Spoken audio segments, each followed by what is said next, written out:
screams in the jungle. The jungle was silent at first. Only the soft sound of leaves rustling and small creatures crawling under the thick roots could be heard. The sky above was dark purple.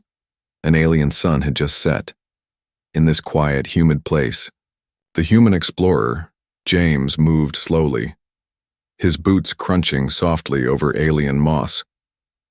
He had landed on this strange planet 3 days ago, part of a solo survey mission. The planet was marked as uninhabited, but something didn't feel right. That's when he heard it, a scream. Not an animal cry, not a machine sound. It was a voice, high-pitched, full of pain and fear. James froze. The scream came again, louder now, echoing through the trees. He quickly checked his wrist scanner. No nearby life forms were detected. "Damn it," James muttered. "Piece of junk." He pulled out his compact plasma pistol and started moving toward the sound. His heart beat faster. He had heard strange things on alien worlds before, but this felt different. As he pushed through thick vines and glowing flowers, the air grew warm, then hot. Smoke drifted through the trees. James dropped to one knee and crept closer. He could hear voices now. Low, growling, not human. They were speaking in a language his translator couldn't understand. He reached a small clearing, and what he saw made his blood go cold. There was a fire, a big one. Around it stood tribal aliens, tall, thin creatures with bark-like skin, glowing yellow eyes, and bones tied around their necks. Some held spears made of bone and crystal. But the worst part, above the fire hung a girl, an alien girl, young and fragile-looking. She was tied to a wooden frame. Her silver hair was matted with sweat. Her skin, a pale blue, shimmered in the firelight. Burns covered her arms and legs. She was crying, weak, but still alive, and they were cooking her. James felt sick. He didn't think. He didn't plan. He acted. He stood up and shouted, "Hey!" The tribal aliens turned in shock. James raised his plasma pistol and fired 2 shots into the air. Bright blue bolts lit up the clearing. The aliens screamed in fear. Some dropped their weapons. Others fled into the trees. A few brave ones stood their ground. One threw a spear at James. It missed by inches. James shot the ground near his feet. The alien ran. Within seconds, the fire circle was empty, except for the girl. James rushed forward, pulled out his knife, and cut the ropes. The girl fell into his arms, unconscious. Her skin was hot, not from the fire, but from something inside. Her. "Hey, stay with me," James whispered. She didn't respond. Her chest rose and fell, but barely. Then came another scream, but this one wasn't hers. It came from deeper in the jungle. The tribe was regrouping. James picked her up. She was light, too light for someone her size. He looked around, saw a narrow path through the trees and ran. Branches slapped his face. Thorns scratched his arms. The girl didn't move. Behind him, he could hear the growling voices returning. They weren't giving up. He found a stream and followed it uphill. The sound of water would cover his steps. 10 minutes passed, then 20. Finally, he found a cave hidden behind thick vines. He pushed through and stepped into darkness. Safe, for now. James placed the girl gently on the cave floor. He turned on a small light and checked her wounds. Burn marks, rope cuts, and strange glowing patches on her skin, almost like light was pulsing beneath it. She looked peaceful now, but too still. James opened his med kit and sprayed a healing foam over her arms and legs. Her breathing steadied. He gave her water, but she didn't drink. He sat back, wiping sweat from his forehead. "What the hell is going on?" he whispered to himself. Then suddenly, the girl opened her eyes. They were not like any eyes he had ever seen, bright silver, like twin moons. She stared at him, then flinched and tried to sit up but gasped in pain. "Easy," James said, raising his hands. "You're safe now." She didn't speak. He tried again. "Can you understand me?" She blinked, then nodded slowly. I'm James. I'm human. After a long pause, she whispered in a weak voice, Mira. Her voice was soft, afraid. James nodded. Mira, you're going to be okay, I promise. But deep inside, he wasn't sure. Who was she? Why did they burn her? And what was that strange light under her skin?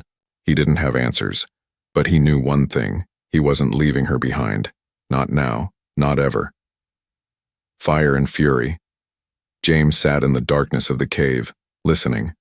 Outside, the jungle was alive, but not with animals, with hunters. He could hear them again. The distant drum beats, the sharp cracks of branches, alien voices echoing through the trees. The tribal aliens were coming back. The girl, Mira, lay on a bed of leaves. Her breathing was slow. Her glowing skin pulsed softly, lighting the cave, walls like faint starlight. James stared at her, confused. What was she? Not just any alien. Something different. She had barely spoken a word. But her eyes, those silver moon eyes, were full of something more than pain. Warning. He checked his plasma pistol. Only 5 shots left. His ammo belt had cracked earlier when he slipped on a mossy rock. Great. Suddenly, Mira whispered something. James leaned closer. What did you say? Run, she croaked. What? Run? Or burn? Before he could ask more, a loud howl came from the jungle. James jumped to his feet. He moved to the mouth of the cave and looked out from behind the vines. His eyes widened. Dozens of the tribal aliens were walking toward him, torches in hand. Some rode strange 6-legged beasts with glowing horns. Others held net guns, spiked clubs, and something worse, a launcher made from bones, strapped with glowing crystals. They weren't just returning, they were hunting, and he had something they wanted. No time to run, no time to hide. James looked back at Mira. Guess we fight. He placed a small pulse grenade near the entrance and moved to higher ground in the cave. From this angle, he had a clear shot. The first alien stepped close. James pressed the button. Boom! The grenade exploded in a flash of white light and sound. The cave mouth collapsed slightly, stones and smoke everywhere. Some aliens screamed and fell back, but others kept coming. James fired a shot, a clean hit to one rider's mount. It crashed to the ground, flipping its rider into a tree. More were climbing the rocks. James ducked, rolled, fired again, blue light slicing through the night. He hit 2 more, but missed the third. That one threw a spear. It scratched his arm, hot and sharp. Blood oozed down his sleeve. He gritted his teeth and threw a mini flare toward the cave floor. The light lit up Mira, still lying still, her silver eyes open now, glowing. Then something happened. Her body began to rise, not with movement, but as if lifted by invisible strings. Her fingers twitched. Her skin glowed brighter and brighter. James froze. Mira. She opened her mouth, and light exploded from her chest. A wave of heat pulsed out, but it didn't burn him. It hit the nearest tribal aliens like a wall. They screamed and dropped their weapons. Some caught fire. Others just collapsed. James shielded, his eyes. What the hell? Mira floated down, her body shaking. She fell into his arms again, unconscious. The cave began to crack. James looked up, stones falling. The fight was over, but the cave wouldn't last. He grabbed her and ran outside, stumbling over roots and rocks. Smoke drifted across the jungle. The torches were gone. The aliens had scattered. They had seen what she could do, and now they feared it. James didn't stop running until he found a fallen log near a cliffside. He laid Mira down and checked her pulse. It was normal again. Her skin had stopped glowing. James sat beside her, wiping the sweat and blood from his face. What are you? He whispered again. She didn't answer, but in the distance he heard something. Not drums, not alien chants. A different sound. Engines. Ships. Someone else was coming, and James had a feeling they weren't here to help. Escape through the dark. James didn't remember how long he ran. The jungle seemed endless, twisting like a living maze. His legs burned, his chest hurt, but he kept going, holding the alien girl Mira in his arms. Behind him, the cave had collapsed. Smoke still floated in the air. The tribal aliens were scattered for now, but he had seen something in the sky before he ran. Lights, shadows, ships. Not rescue, not friendly. More danger. James slid down a muddy hill, nearly falling. His arm bled from the earlier fight, and Mira's skin still glowed faintly like dying starlight. He stopped near a shallow river. Steam rose from the water. He dipped a cloth in and wiped her forehead. She stirred, whispered something in a language he didn't understand.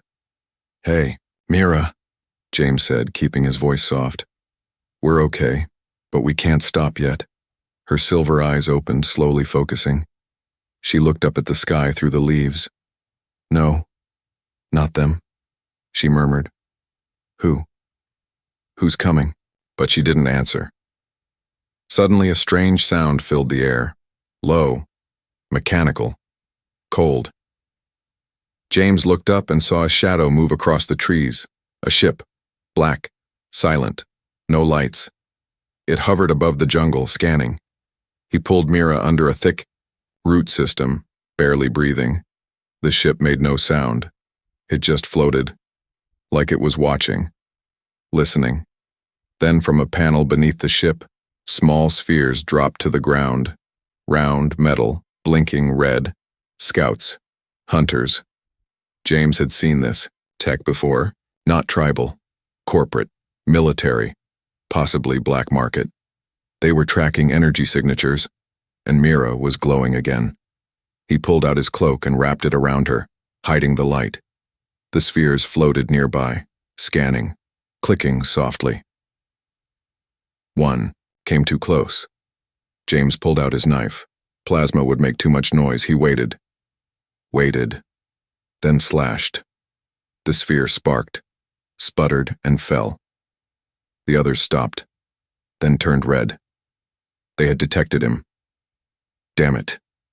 He grabbed Mira and the jungle lit up behind him, red searchlights cutting through the trees. The ship had found them. Branches snapped. Roots tore at his boots. Mira gasped, her body weak but moving now. "I can run," she whispered. "No, you're still healing." But suddenly she pushed out of his arms and stood. Her legs shook, but she stayed up. "I can run," she repeated. Stronger this time. James hesitated, then nodded. They ran together, through thick brush, over sharp rocks, under glowing vines. The lights followed. Then Mira stopped. James turned. "What are you doing?" She held her hands up. "They glowed again. I'll stop them. You keep running." "No, we go together." Her expression was strange, calm, like she had seen this moment before. Then she whispered, "I trust you." She touched his chest. A bright flash surged through his body, not painful, but powerful. Everything around him slowed for a second. Then she pushed him hard and he fell down a steep hill, rolling and hitting the ground hard. When he looked back up, she was gone. Only light. The jungle lit up with white-blue fire. The ship pulled back, the scanners short-circuited, the drones fell, and Mira wasn't there anymore. James blinked. Then, from the shadows, he saw her crawling out of the bushes, barely conscious. She had used too much of her energy. James rushed to her, picked her up again. "I said together," he whispered. She smiled weakly. Stubborn human. He carried her until the trees began to thin, and then finally a valley opened before them. Dark hills. Still. Safe. For now. They collapsed near a rock wall, both breathing hard. Above them, the stars moved again. But this time, no ships. Only silence. James looked at Mira. "You Saved me. No, she said softly. You saved me first. Then she closed her eyes. James stayed awake all night watching the sky, waiting for another ship. He didn't know what Mira was. He didn't know why so many were hunting her, but he knew one thing. He wasn't giving her up.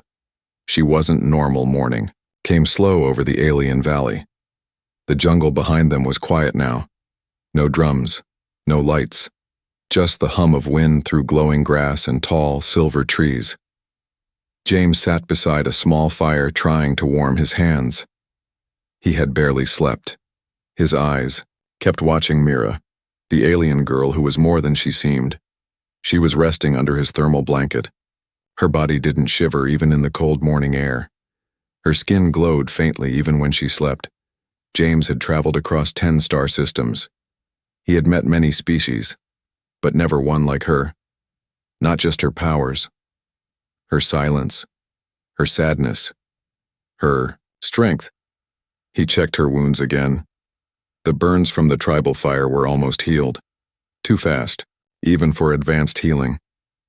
James looked at the palm of his own hand, the place she had touched during the escape. The skin there shimmered faintly. He had felt her energy enter him. What are you? He whispered again. She opened her eyes slowly. Not human, she said softly, but not a god. James smiled. Didn't think you were. She tried to sit up. He helped her. For a moment, they just sat there looking at the rising sun. It was pale orange, twice as big as Earth's sun. Then Mira spoke. They called me a curse, she said. Even before I crashed here, my own people. James frowned. Why? She touched her chest. Because of what's inside me. He waited. She continued. I carry something ancient, not a weapon, not a virus. It's called the Ilia core, a living energy from the old stars. My mother called it a gift. The galaxy calls it danger. James leaned in. Why would they hurt you for it? They don't understand it, but they want to use it, control it, power their ships, their machines, their wars. Her voice cracked. I was never safe. Nowhere. James looked away, thinking. So the tribal aliens, he said, they thought you were magic? Mira nodded. They saw the glow and thought I was a sun demon. Their stories say burning a demon gives strength to the tribe. James felt sick again. They were cooking you to steal your power? She nodded again. James sighed. People are the same everywhere. Mira looked at him. But you're not like them. He smiled. I just don't like bullies. Suddenly, his wrist scanner beeped. He grabbed it and checked the screen. A small red dot was blinking. What is it? Mira asked. He frowned. Something's coming. Fast. They both stood. James grabbed his gear. Mira pulled the blanket tighter. Then the sound came. A deep rumble, low and fast. Not from the sky, from the ground. The valley was shaking. A crack opened nearby. Steam hissed out. James grabbed Mira's hand. Move! They ran toward higher ground. As the shaking grew stronger, behind them, the valley floor split, and something rose up. A metal tower, smooth and black, covered in moss and alien vines. Mira froze. No, she whispered. That's not possible. James stared at the tower. You know what that is? She nodded slowly. It's alien tech. The same people who made the energy inside me. This is one of their machines. The tower hummed. Panel slid open, and a soft female voice spoke in an old alien language Mira translated. It knows I'm here. Lights flashed on the side of the tower. James raised his weapon. Is it a weapon? No, Mira said. It's a scanner, a beacon. It called others. James felt his heart sink. How many others?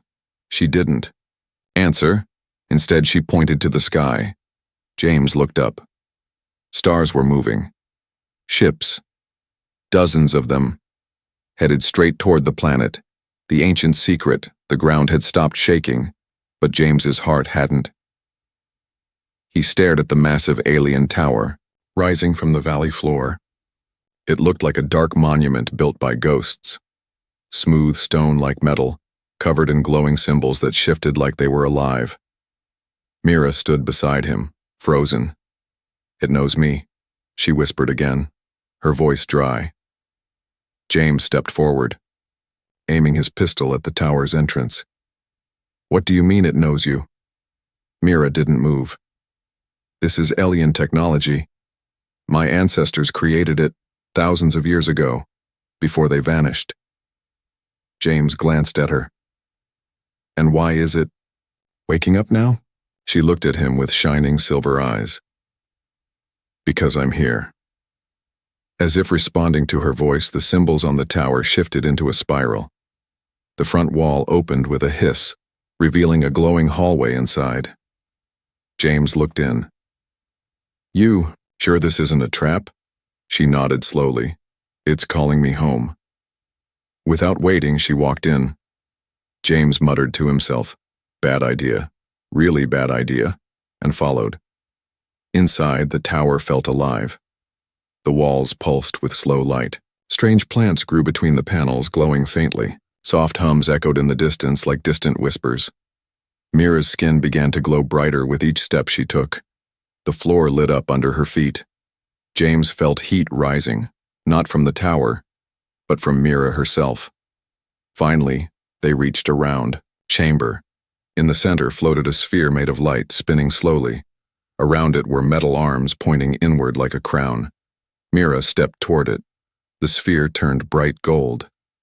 "Wait," James said. "What is that?" She looked back. "The core's other half." "What?" "My energy is incomplete. I was born with only one half. The other half was hidden here long ago, to keep it safe." James lowered his weapon, staring at the glowing sphere. "So if you take that, what happens?" She paused, then said, "I become whole." Before James could ask more, the ceiling above them changed. A hologram lit up the chamber. It showed the galaxy spinning slowly. Then it showed her Mira, floating in space, her body shining like a star, worlds orbiting her, ships kneeling before her. James watched in silence. "Is that the future?" he asked. "No," Mira said. "That's the fear." She turned to him, eyes glowing. "They think I'll become too powerful, that I'll destroy balance, that I'll rule." "Will you?" he asked carefully. She looked down. "No, I just want peace." Suddenly, alarms blared in the tower. A voice echoed through the walls in an alien language. Mira translated. "Incoming. Ships. Orbit breach. Tracking multiple signals." James checked his scanner. "They're here." Mira stepped forward and placed her hand on the sphere. Light exploded from the center of the room. The sphere spun faster. The tower shook. James covered his eyes. Then, silence. When he looked again, Mira was still there, but changed. Her hair floated like it was underwater. Her eyes glowed gold and silver now.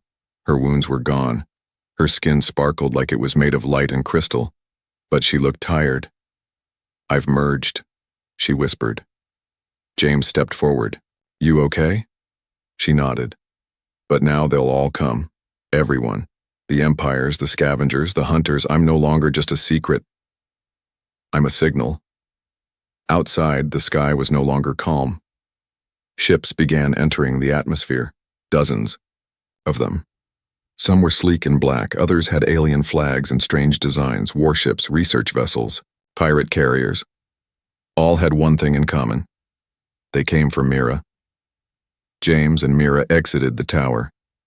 She looked at the skies with no fear in her eyes now. "They'll try to take me," she said. "Use me." James loaded his pistol. "Then we don't let them." "You'll stand against all of them?" He looked at her. "I already did once. What's a few more?" She smiled for the first time. "You're not like the others." He shrugged. "I'm human." She nodded slowly. "Then maybe Humanity is ready for what comes next. One human versus the galaxy.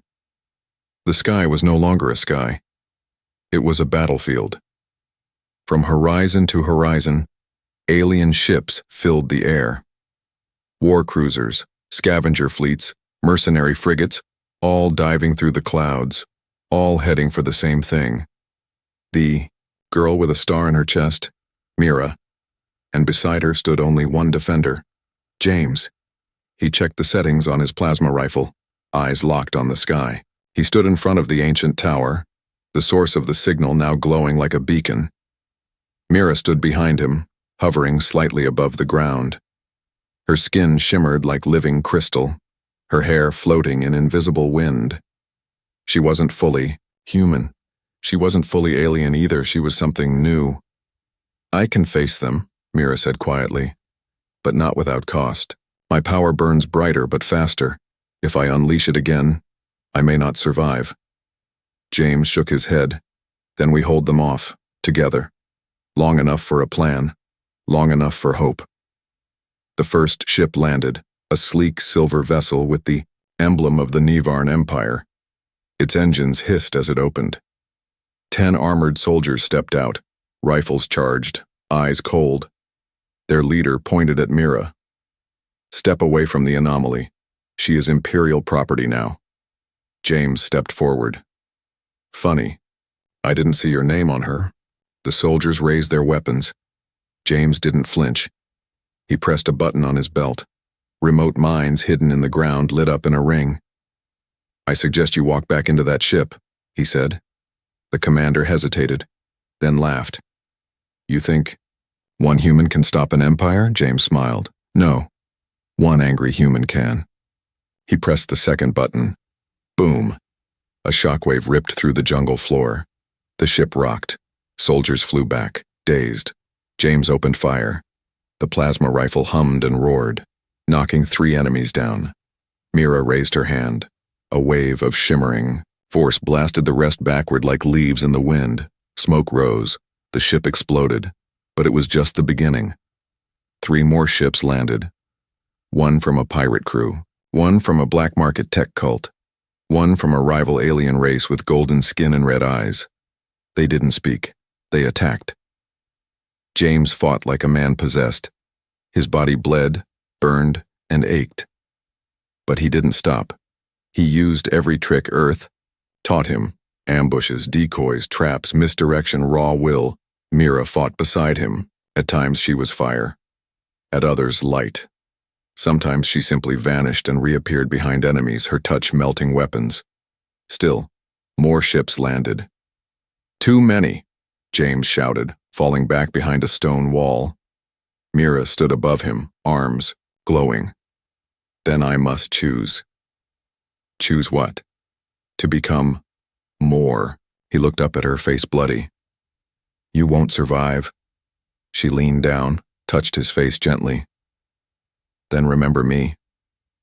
"No, there has to be another way." But her glow turned blinding. Mira stepped into the air. Her voice echoed across the valley, not through sound, but through thought. "I am not yours to own. I am not a weapon. I am not a god. I am the bridge between light and will, and I choose freedom." The sky cracked open. A blast of golden energy surged outward from her chest, like a supernova in slow motion. Ships paused in midair, their power cores shut down, weapons jammed, engines went dead. The invaders fell like rain. One by one, ships crashed softly into trees, the energy field cushioning the fall.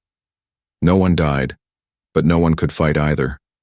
The entire valley glowed with peace, and Mira floated at the center of it all, shining brighter than the sun. Then, like a star burning out, she fell. James caught her before she hit the ground. Her glow faded, her breathing slowed. "I didn't want to be this," she whispered. "I just wanted to live." James held her, tighter. "Then live, damn it, fight with me one more time." She smiled faintly. Her hand reached up and touched his heart. "Then take what I give you." Light passed from her body into his, warm, fierce. Alive. James gasped. Suddenly his wounds closed. His body surged with new strength. He looked up at the ships above, and they saw him now. Not just a man, but a symbol. One human, standing against the galaxy, not because he was the strongest, but because he never gave up. Her last secret.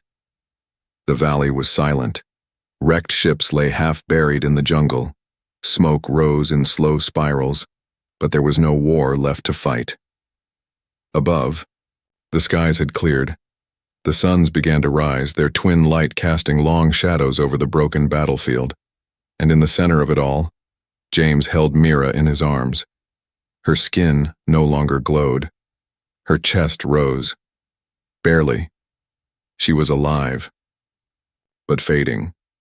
James sat with her under the tower, his blood-soaked shirt torn open, his hands shaking, not from fear, but from helplessness. "You can't die," he said. "Not now, not after everything." Mira opened her silver eyes slowly. "I'm not dying," she whispered. "I'm changing." James leaned closer. "What do you mean?" She touched his chest where the light had passed into him. "The core. It chose you too. When I gave you my power, it didn't just heal you. It awakened something inside." James looked at his hand. Energy pulsed faintly beneath the skin. "I'm not like you," he said. "I'm just a man." "No," Mira said gently. "You're human, and that's more than enough." Above the planet, dozens of fleets still hovered, unsure what to do. Every scanner, every probe, every transmission confirmed the same thing. The energy weapon had not killed. It had disabled, neutralized. And now, something even stranger was happening. One of the wrecked ships powered back on, not with tech but with light. The energy readings matched Mira's core, but it wasn't her doing it. It was him, the human. Back in the valley, James stood. His body glowed faintly now, not as bright as Mira's, but enough to be noticed. His voice, low and steady, echoed through the broken jungle. "If any of you are still listening, hear this." He looked toward the fallen ships. "She's not a weapon, not a threat. She was hunted because she was different, but she never fought to destroy, only to survive." He raised his voice. "You came here to capture her, control her, use her. That ends now." He raised his hand, and the ground lit up around him in a perfect circle. The ships above felt it. Every commander, every soldier, every watcher. The core had chosen a new guardian, and it wasn't an empire. It was a human. Mira reached out to him, weak but smiling. The core responds to will and heart. You have both. James knelt beside her. "You gave me this. I won't waste it." Tears formed in her eyes. "There's still one last thing I haven't told you." "What?" "My body can't hold the core forever. I was never meant to live past the merge." James froze. "No, I'm already fading. There has to be another way." Mira coughed gently. "There is. But it's dangerous." He took his hand and placed it over her chest where the energy once lived. "You can carry it, not as a host, but as a keeper. You won't glow, you won't burn, but you'll be changed." James hesitated. He looked into her eyes, so calm, so full of light, and he made his choice. "Do it," he said. Mira smiled softly. Then, without another word, she leaned forward and kissed him. The moment their lips touched, light exploded. Not in fire, but in memory. James saw her whole life. Her birth in a crystal chamber. Her mother hiding her on a forbidden moon. The day she first felt pain. The first time she saw stars. The fear. The escape, the crash, the fire, the scream. Then, him. Her eyes opened one last time. "I'm not afraid anymore," she whispered. Then she went still. The light in her body faded and passed into his. James sat alone in the valley, the wind stirring, dust around him. Mira was gone, but her light lived on, in him. 1 month later, the galaxy had changed. News spread fast. The Corps had chosen a human, empires held back, warships stayed docked, and across the stars, a new signal echoed, not of conquest, but of warning. She was hunted. One human stood up, and now, no power can match his will. James didn't return to Earth. He didn't join a council. He didn't claim a throne. He built a sanctuary on the very planet Mira died. A tower of peace, where no weapons were allowed, and aliens, once enemies, came to listen, to understand, to remember. One night, under twin moons, James stood by the fire. He looked at the stars. He still missed her, every day. But when he closed his eyes, he felt her warmth in his chest. She was still there, not as power, as purpose.